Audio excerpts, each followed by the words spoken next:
nos anos 80,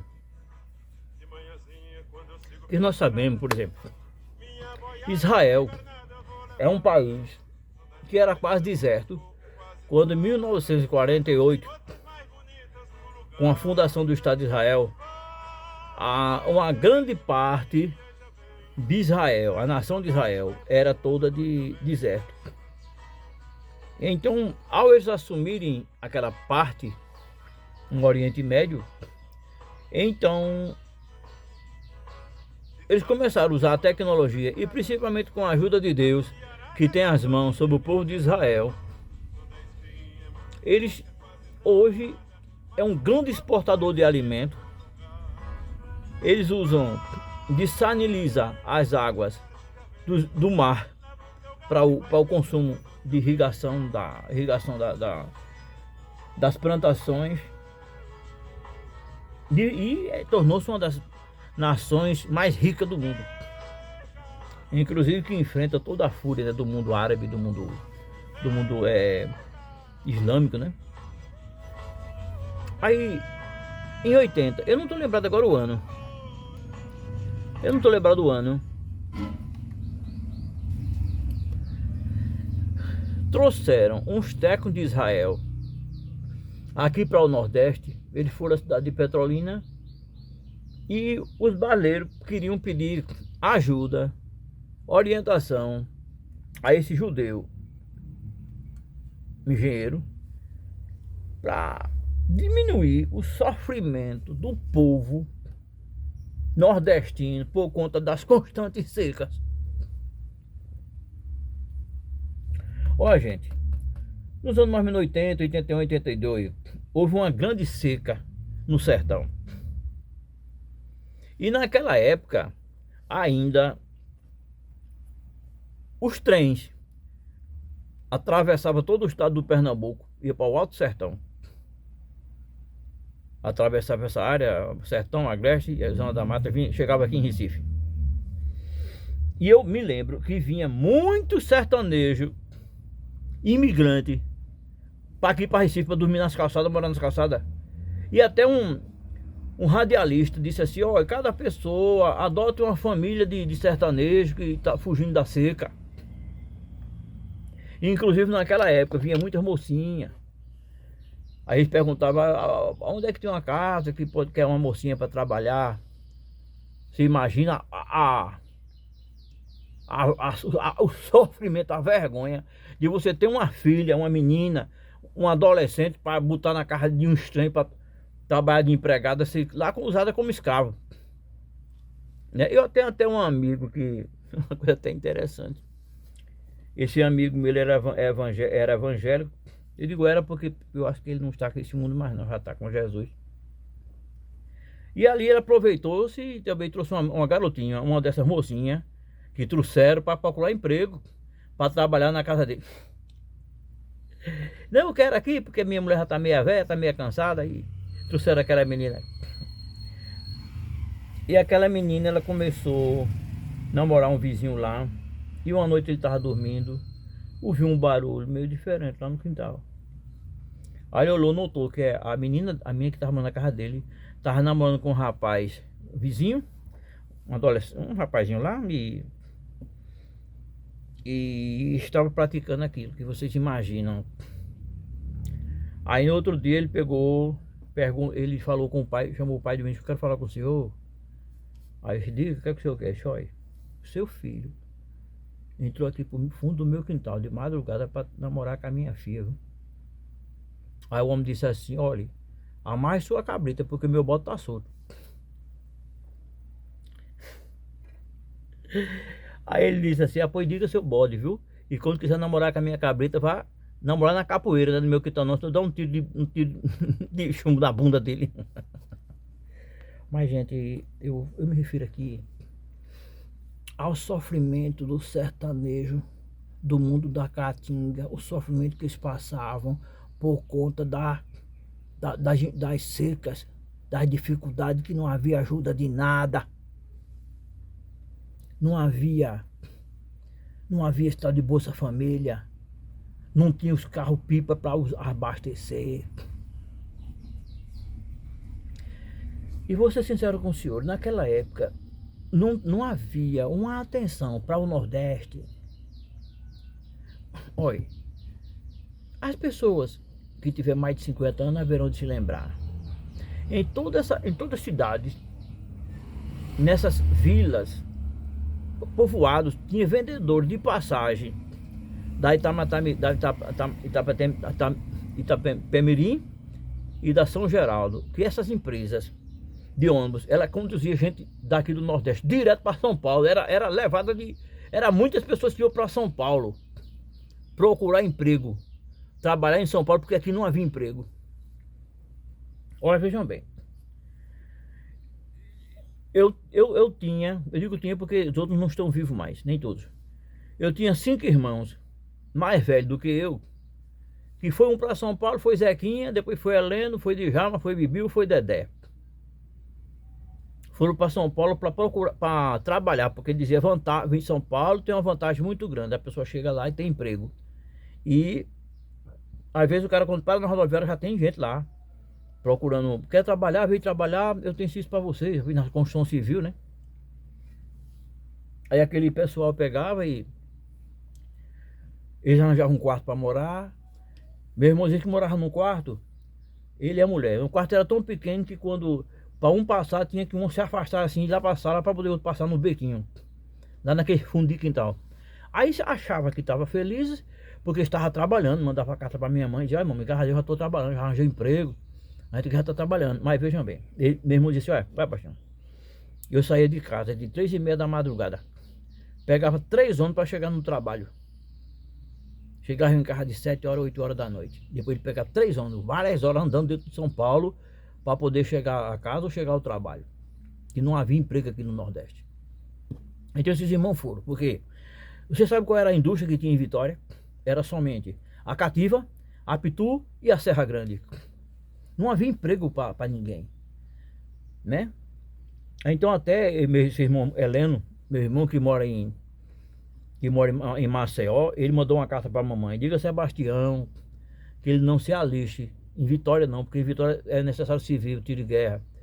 Diga a ele que ele vai se alistar lá em Glória, que eu, né, vai lá em Glória, porque lá não tem junta militar. Diga que mora num sítio daquele, né, porque inclusive um avô meu morou um bocado de tempo lá nessa terra de Glória do Goitá. E aí mamãe disse, olha Bastião, ela está pedindo para tu tirar teus documentos, porque ele vai te mandar a passagem para tu ir para São Paulo para trabalhar. Eu trabalho em São Paulo? Eu vou nada, na época eu trabalhava em padaria carregando balai de pão. Mas, eu trabalhava carregando balai de pão, mas eu era pracista, eu vendia bolacha, vendia ali no saco, vendia qualquer coisa, vendia, né? Isso eu ganhava um percentual ali, um percentual daquela venda, e eu acho que eu ganhava quase igual a eles, que trabalhava em São Paulo. Mas veja bem, para o Nordeste, a função do Nordeste era criar seus filhos e mandar para São Paulo para trabalhar em São Paulo, porque aqui não tinha emprego. Uma vantagem é que quando eles estavam lá, aí eles mandavam, todo mês mandavam um trocado para minha mãe, um dinheiro para minha mãe. Agora mandava pelo correio, viu? É o correio servia de banco. Mandava lá no correio, aí chegava o carteiro, entregava aquele papel, minha mãe ia receber no banco. Aí comprava alguma coisa para dentro de casa. E teve um irmão meu que disse, ai mãe, esse mês vamos dar o dinheiro para a senhora botar água na sua casa, comprar os canos, material de encanação, para botar água na sua casa. Então a casa que nós morávamos lá no Maués, a água, os canos foram comprados pelo envio de um dinheiro, e outro mandou dinheiro para botar energia na casa. E foi meu irmão de Djalma, que ele já não está mais, já está com Jesus. Então ele mandou dinheiro para minha mãe para se colocar torneira lá, a água lá na minha casa. Então era uma esperança para o pobre sair daqui e ir para São Paulo, para o sul do país, para trabalhar, se virar de mão de obras, porque aqui não se gerava emprego. Inclusive, grande era o sofrimento do sertanejo, principalmente quando nos períodos da seca, né? No período da seca.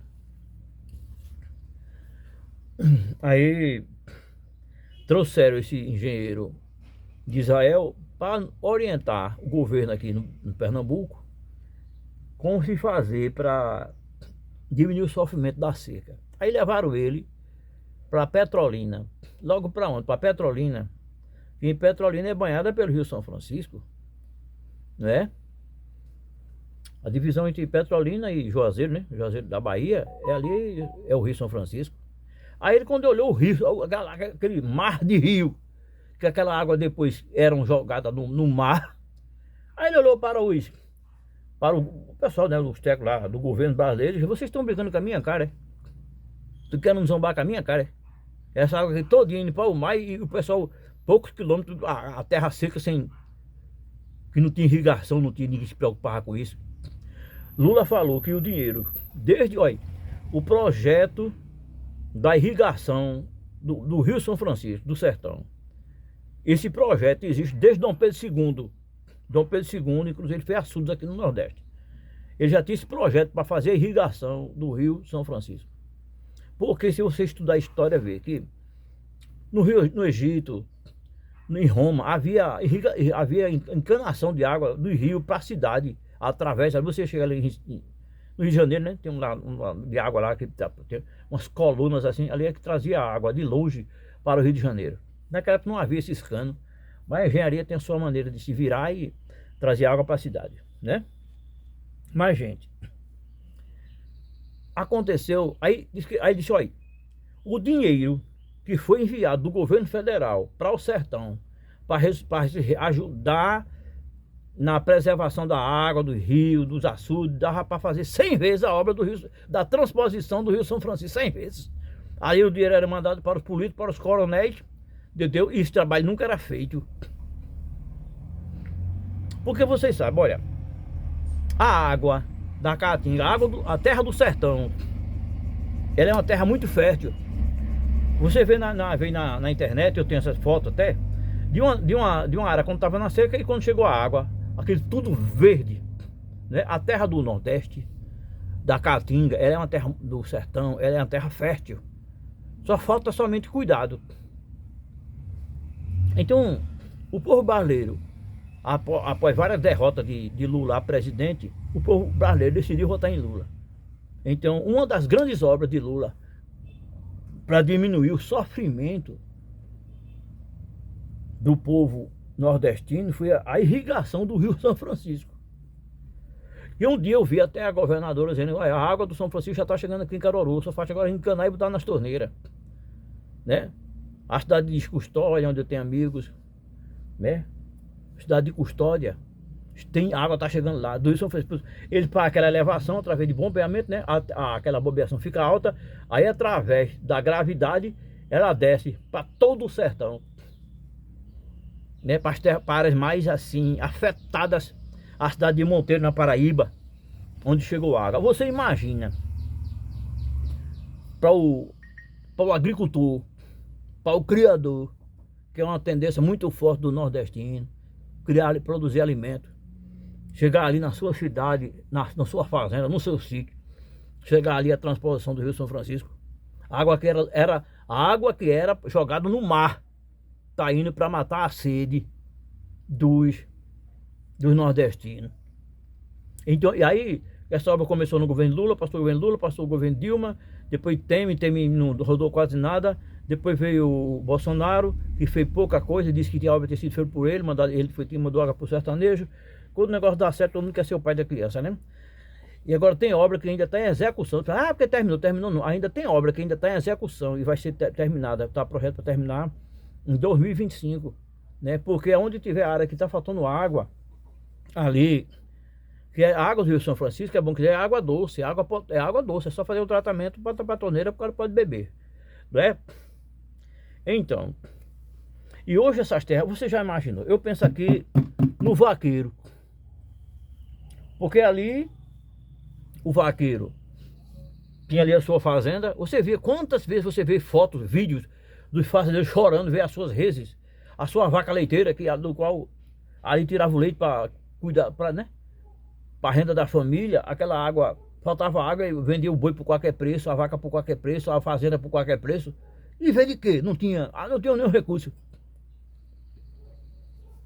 Aí, com essa transposição do São Francisco, o vaqueiro, ele pode ali Porque Lula não foi só levar água para o sertão não, viu? Tem o projeto do Luz para Todos, esse projeto Luz para Todos, todas as áreas do Brasil, ao não chegar a energia, foi o projeto dele de mandar energia para essas fazendas. Um amigo meu disse que conhece um fazendeiro que fizeram 45 quilômetros de fiação para levar energia para essa fazenda. 45 quilômetros. É quase daqui para Recife, para levar para uma fazenda. Levou, o governo mandou fio para. Naquela época foi-se dito que o fio que gastou nesse Luz para Todos daria para dar 5 voltas ao redor da Terra para levar energia elétrica. Porque se chega na casa tem energia elétrica, aí para complementar, ele botou aquele projeto da isenção de imposto para os produtos brancos. Então veja bem o que aconteceu. Chegou na casa do pobre fazendeiro, do pobre agricultor, do pobre vaqueiro, chegou a energia elétrica, chegou a água da transposição do Rio São Francisco. Aí ele pegou e chegou a isenção do imposto para os produtos brancos, quer dizer, geladeira, freezer, né, todos os produtos de fogão, tudo. Aí quando o vaqueiro, quando ali produz o seu leite, ele faz o queijo e coloca ali no seu freezer. Se não tinha freezer, não tinha energia, ele não podia fazer em quantidade para produzir alimento. Então houve ali um oásis de bênção. E além de tudo ainda manda lá o Bolsa Família, transporte escolar para o estudante ir para a escola, para não ficar analfabeto. Cursos técnicos. O governo levou escola técnica, mais de 500 escolas técnicas foi construído no Brasil. No governo de Lula foi construído foi construído 18 centros universitários, principalmente para levar a universidade para os lugares de longínquos desse país, onde não chega, onde por exemplo, o cara, eu agora há pouco estava conversando com um médico, um posto médico, ele disse que ele é uma cidade bem longe aí do interior de Pernambuco. Aí ele disse que veio estudar em Recife, medicina. Aí eu disse, então, doutor, o senhor era de uma família muito bem de vida, né? Ele ficou assim, deixa aí, por quê? Nenhuma pessoa pobre não tem condição de você morar no sertão e mandar o filho estudar aqui em Recife. Aqui em Recife tinha a escola a casa dos estudantes, né? Que fica ali perto da Gaminão Magalhães. Então vinham para cá para estudar. Mas o pobre. Aí aconteceu, o governo pegou, aí nesse interior bem longe, nessas cidades assim, cidade polo, né?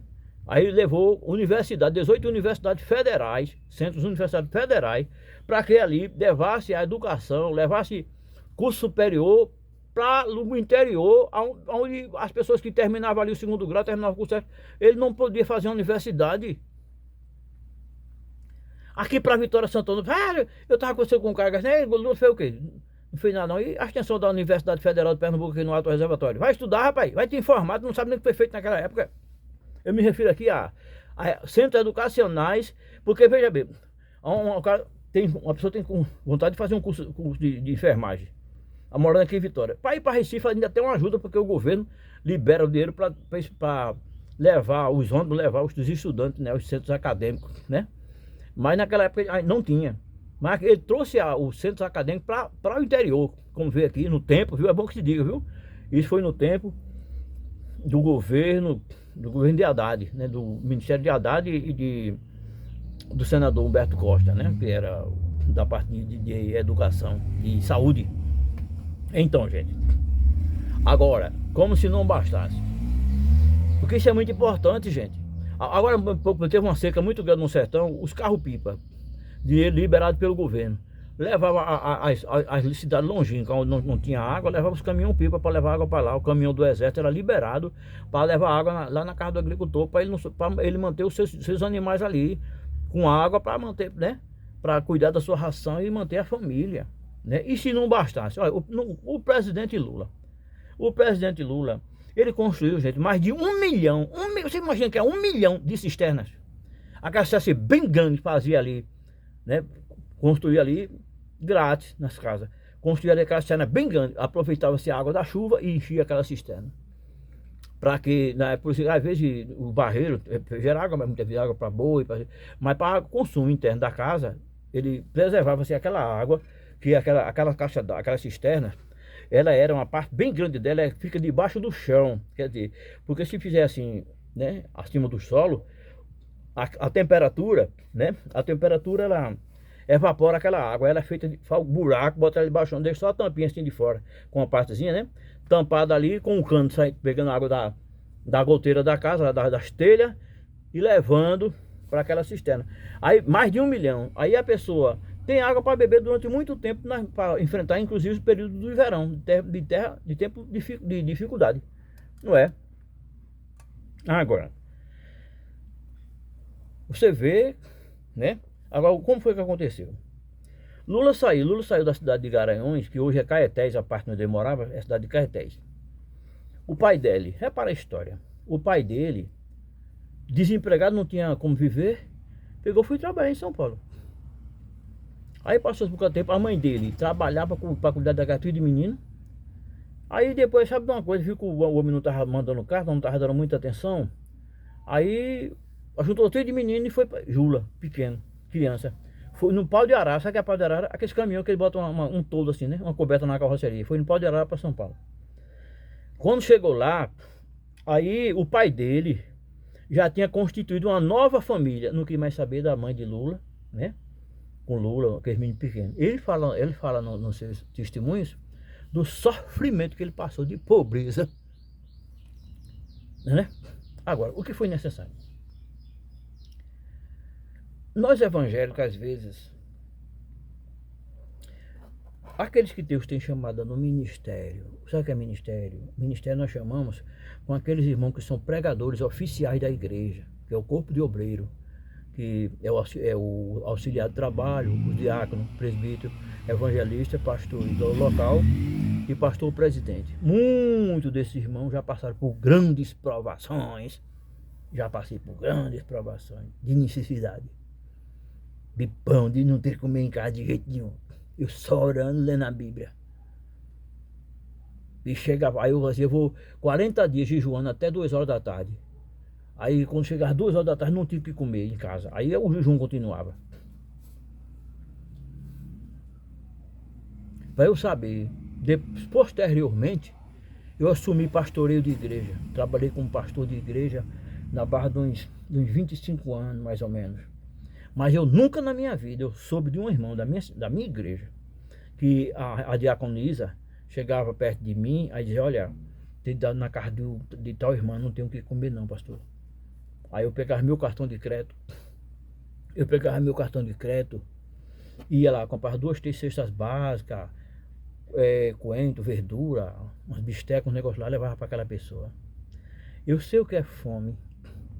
Por isso que eu nunca desejo ao mal, meu inimigo não tem o que comer. Se acordar de manhã, não tem comida para a esposa, para as crianças. Então Deus me fez sentir na pele, para que depois que eu assumisse o ministério, eu pudesse me compadecer daqueles que estavam passando por privações, que naquela época nem Bolsa Família tinha. E eu vou contar uma coisa até para você. Os irmãos que congregaram comigo sabem, na nossa congregação, tinha lá um balaio de ferro, e eu botava lá, forrava uma toalha e botava lá. Isso é a campanha do amor. Todo irmão, todo mês vai trazer 1 quilo de alimento, não perecível, feijão, arroz, macarrão, açúcar, café, e botava lá. E sempre vinha pessoas, disse, olha irmão, eu posso pegar alguma coisa aí? Pode, a irmã fazia um pacote e entregava aquela pessoa. Disse, olha pastor, a pessoa quer, eu entreguei a tal pessoa, não, tudo bem, mas chegou agora uma pessoa aqui, que não é da nossa igreja, e veio pedir umas coisas aí, que aqui na casa dela não tem nada, e já falou com o pastor disse que não tem. Eu disse, não, tá, vai é da igreja, é para dar quem quiser mesmo, todo mundo não é só para nossa congregação, que a gente não pode ter preconceito, claro que não, né?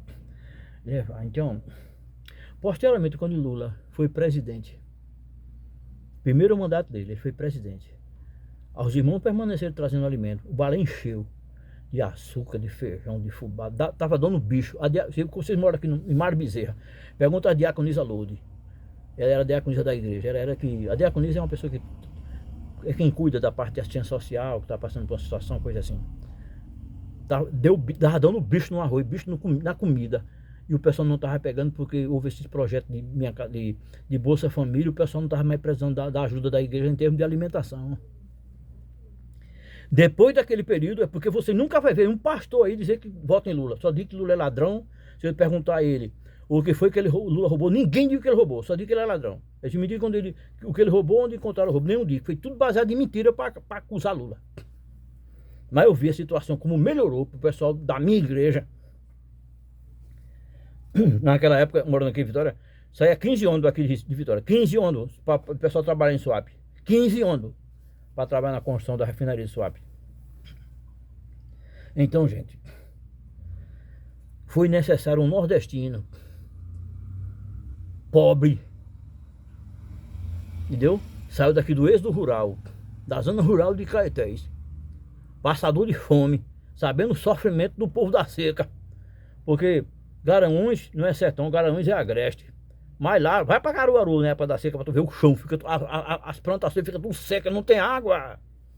Mas muitas dessas águas que passa por essa cidade, elas são jogadas erradas pro rio, não há, o rio Pujuca mesmo, não há, não faz uma barragem para preservar, segurar aquela água para época. Aqui a barragem de Itapacurá mesmo, que esse projeto aí, a água do rio Itapacurá, que atravessa a minha cidade, Vitória, Santo Antônio, Pernambuco, elas são acumuladas ali, para nos períodos da seca, no todo período ela abastece muita parte do Recife, inclusive daqui da minha cidade, Vitória, Santo Antônio, Pernambuco, né? Então são projetos social de pessoas que têm Deus no coração, né?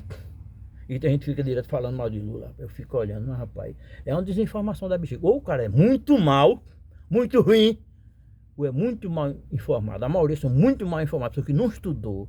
Se não estudou, há um perigo muito grande hoje das pessoas que não lê. Porque quem não lê, quem não gosta, não teve o hábito da leitura, nem tem, é muito facilmente ser manipulado. Pessoas de conversa bonita, até lá uns pessoal aí que ficava direto no escritório do crime, somente inventando mentira direto contra Lula, e o pessoal acreditando e compartilhando. Uns estão presos, outros estão lá, Estados Unidos foragidos, tá um projeto para trazer ele de volta, para pagar pelos crimes que ele fez. Levou a idiotice muitos e muitos e muitos brasileiros, porque inclusive a Bíblia diz que se fosse possível, eles enganariam até os escolhidos de Deus. As mentiras seriam tão bem feitas, né, que ia fechar a igreja, que ia obrigar o homossexual a casar dentro da igreja, e tinha que ter cuidado, não votar nele, porque ele ia fechar a igreja, ia ser comunista, ia tomar a casa do povo. Isso é tudo mentira, foi tudo mentira. Depois a gente fala sobre isso aí. Mas olha, veja bem, hoje tem chovido em boa parte do sertão de Pernambuco, e o Nordeste tem sido um oásis, né, de verdura, de alimento. Você vê como está barato o tomate. Tem lugar que o tomate chegou a R$1 o quilo. Mas boa de qualidade, porque choveu, a terra nordestina é fértil, o pessoal está plantando à vontade, o preço tem baixado e o brasileiro tem se alimentado bem, né? Eu tenho um site que eu sempre pesquiso, aí fala das obras o recurso. Hoje você vê em muitas cidades, inclusive Vitória, muitas obras sendo feitas. Você anda por aí de clínicas, tem clínica para tudo aqui em Vitória, clínica de rim, tem clínica para atender homossexuais na parte de infectologia, tem clínica para atender mototáxi e taxista, tem clínica de oftalmologia, pelo olho, clínica muito bem feita, clínica de fisioterapia, né, muitas ambulâncias. Eu estava olhando agora há pouco, que eu sou da saúde, do setor de transporte, eu estava olhando o cara assim, escalado para o final de semana, 10 motoristas escalados para o final de semana. 10 motoristas, cada um com uma ambulância. Para final de semana está à disposição da comunidade. Antigamente eu só tinha um, era uma ambulância. Tem 10 agora. Você anda pelo prédio da área de saúde, da Clínica da Mulher, não é mesmo? O SAMU, SESMU. Então está tudo aí à disposição. Aqui em Vitória, que também é Nordeste, né? Mas é porque estão sendo muita coisa. Está fazendo muita coisa, graças a Deus por isso. Muita coisa, muito prédio bonito, muito bom atendimento. Mas é porque lá em Brasília tem alguém que não tem preconceito com o nordestino, não tem preconceito com nenhuma parte do Brasil. Tá mandando, a gente tem que a nossa deputada Isa, que dá apoio ao governo, tá trazendo recursos aqui para Vitória e a cidade se alegrando, não é mesmo? Então, gente, a gente tem que olhar uma coisa, né? Eu sempre fico olhando as construções dos canais, né, dessa transposição, eu fico muito alegre, gente. Isso, olha, eu vou lhe contar uma coisa para vocês. A Bíblia diz, Jesus, Deus falando, que aqueles que dessem um copo d'água a um dos seus pequeninos não deixaria de receber seu galardão. Um dos meus pequenininhos passando na tua casa, tu der um copo d'água a ele, tu vai ser recompensado lá no céu, um copo d'água. Agora imagina chegar água de bobulho da tua casa, para tu encher a tua cisterna, para tu encher o teu, né, mesmo a parte da água do boi bebê, de fazer a tua fábrica de coelho, de queijo, que digo, não é mesmo? De ter a sua plantação, a sua criação, que tem tendência hoje para ser agricultor no sertão. Ele vai ter recurso do governo, vai ter empréstimo, vai ter todo apoio, né? Empréstimo para comprar equipamento, para fazer seus investimentos, seus empreendimentos. Não é mesmo, gente? Então isso aí a gente tem que dar glória a Deus. E aqui em Vitória. Aqui em Vitória, Santo Antônio, Pernambuco, nós estamos, graças a Deus, nós estamos numa aliança com Paulo Roberto, o prefeito Paulo Roberto. E eu sou um dos representantes do presidente Lula aqui em Vitória. Eu sou candidato a vereador pelo PT 13.000. Né? Então eu peço a você quer agradecer a Lula, a Deus, primeiramente a Deus, segundo a Lula, por todas essas decisões que ele tomou a benefício do Brasil, você tem uma maneira de agradecer. Você vai votar num camarada que passou a vida todinha falando mal do Lula, que ele é ladrão, agora estão tomando de bonzinho aí. Não, mas quando chegar a eleição para deputado, vai botar um deputado lá que vai lascar Lula lá no Congresso, vai fazer tudo para dar um impeachment nele, para botar ele para fora. Eu tenho que ter muito, é ele que dá apoio viu? Aos fascistas aqui no Brasil. Mas você seja sabido, seja sábio. Né? Esse homem aí, porque faz uns 5 anos que eu defendo Lula na rede social. Defendo o PT porque não é qualquer mentirinha que vai me enrolar, não. Não é mesmo? Então eu peço aí o teu voto, tá certo? No dia 6 de outubro, meu nome é Sebastião Souza, 13.000. Você clique lá e bota o clique de Paulo Roberto. Paulo Roberto é um prefeito. Eu vou fazer um vídeo aqui falando sobre Paulo Roberto. Porque Paulo Roberto estudou, eu estudei numa sala, Paulo Roberto estudou no outro, lá no Dias Cardoso. A maioria dos professores que foram meus professores foram professor dele também, professor Sebastiana Ramos, professor Pedro Queiroz, né, que a gente chama professor Pedro Bumba, que é meu professor, admiro muito ele. Um dos maiores oradores que a Vitória teve até hoje foi o professor Pedro Queiroz, né? Então depois, passou um tempo sem ver Paulo Roberto. Depois, quando eu fui civil de guerra, Paulo Roberto estava saindo da turma, a turma Roberto estava terminando e eu estava chegando. Paulo Roberto foi o meu primeiro instrutor de ordem militar, de militarismo. Meu primeiro mestre foi Paulo Roberto. O homem é muito inteligente, está fazendo uma grande obra em Vitória e a gente não pode deixar de dar o apoio a Paulo Roberto, não. Então, tchau para vocês, até mais, permitindo Deus. Tchau!